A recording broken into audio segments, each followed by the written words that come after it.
Hi, welcome to this presentation about the psychometric properties of Neuro-QoL instruments. This is the first of two presentations on this topic. Here we will talk about reliability.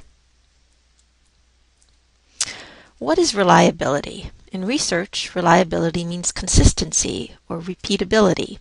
Let's pretend you are an archer shooting at a bullseye. If you have a reliable arrow, then each time you shoot, the arrows will always hit the same spot, or at least very close to the same spot. There are different kinds of reliability. Internal consistency reliability refers to the consistency of results across items within a test, or how well items that reflect the same construct give similar results. It is often evaluated as Cronbach's coefficient alpha. Coefficients of 0.70 or higher are considered acceptable. In the first column of this slide, you can see the range of Cronbach's alpha for all of the Neuro-QoL short forms for the different clinical groups. In all cases, they were greater than 0.70. Now, test-retest reliability means that if you give a test more than once, the results or scores should be the same, provided there has been no change in what you are measuring. This kind of reliability is often evaluated using intraclass correlation coefficients, or ICCs. ICCs of 0.70 or higher are also considered acceptable. In the second column, you see the range of ICCs for Neuro-QoL short forms per disease group. A few of the short forms were less reliable than we would like, but overall they showed good reliability. Now, Neuro-QoL was developed using item response theory, or IRT, in addition to classical test theory methods.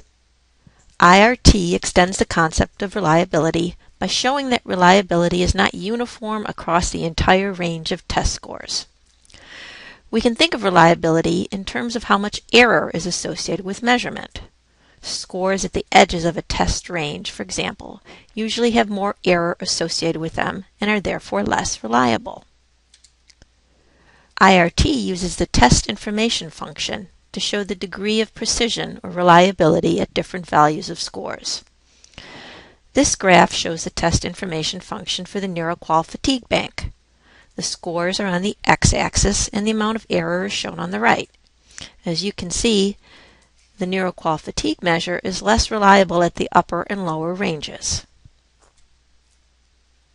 This is the test information function for the stigma bank. Again, reliability is better in the middle range of scores than at either end. The previous slides showed error in terms of scale scores, but Neuro-QoL uses a t-score metric. T-scores are standardized scores with a mean of 50 and a standard deviation of 10. Thus, a person who has a t-score of 60 is one standard deviation above the average of the reference populations, which in Neuro-QoL could be either the U.S. general population or clinical populations. These are the test information functions for all of the adult item banks shown in terms of t-scores.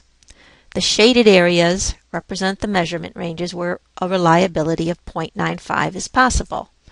As you can see, these forms are most reliable in the mid-range of function, generally one or two standard deviations from the mean.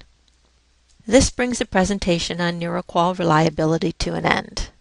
More detailed information on the reliability of Neuro-QoL measures can be found in the Neuro-QoL final and technical reports, available on the Neuro-QoL website.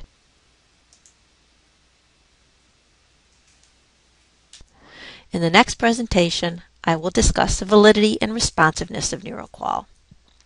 Thank you. This work has been supported through the National Institute for Neurological Disorders and Stroke.